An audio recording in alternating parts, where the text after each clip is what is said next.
Para sa dugang nga mga balita sa Negros kag Panay, mangin kaupod ta si Adrian Prietos. Adrian? Maraming salamat, Jers, mga kapuso. Chinese national. Arestado sa nakuhaan sang malapit 8 million pesos nga balor sa smuggled nga sigarilyo sa Bacolod City. Yaring balita nga itong gintotog ka. Get down! Ini aktual nga pagsulod sa operatiba sa CIDG-NIR sa isa ka balay sa Barangay Singkang Airport, Bacolod City. Target nila ang mga persona sa likod sang pagpalusot sang smuggled nga sigarilyo. Matiun-tiun pa, mabatian ang paglinagapok. Ininagali ang tiyon niya nagtuyo nga magpalagyo ang subject sa operasyon. Ginapahayag nga ginguba sini ang ila kisame.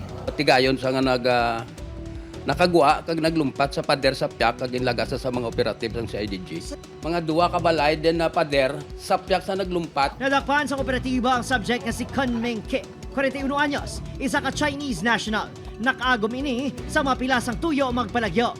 Wala naghatag sang pahayag ang CIDG-NIR apang sa ila post sa official Facebook page na monitor nila nga nagabaligya sang smuggled nga sigarilyo ang subject.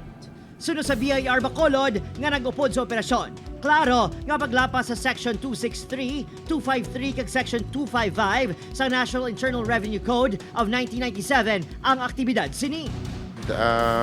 We conducted surveillance and we conducted overt operation. Magsiling ka nga illicit cigarette, amula bala sa ang sigarilyo nga wala na bayaran ang excise tax. Okay. Pariyola na sa sir nga nadakpan bala ang tao nga may illegal drug, shabu or marijuana. Masobra 7.8 million pesos ang balor sang smuggled nga mga sigarilyo nga nakompeskar sa subject. Ginpasakan ang isang kaso kag nakatigayon na nga makapiyansa. Ginpadulungan sa news team ang ginarentahan nga balay sa Chinese national apang wala ini sa lugar. Samtang, ginpahayag sa BIR nga sila ang nagkukusuriya sa mga nakompeskar nga items para sa destruction pinagi sa pagsunog, pagbasa o kon paglubong. Lakip na diri ang mga nakompeskar sa Bilakabanwa sa Negros Occidental.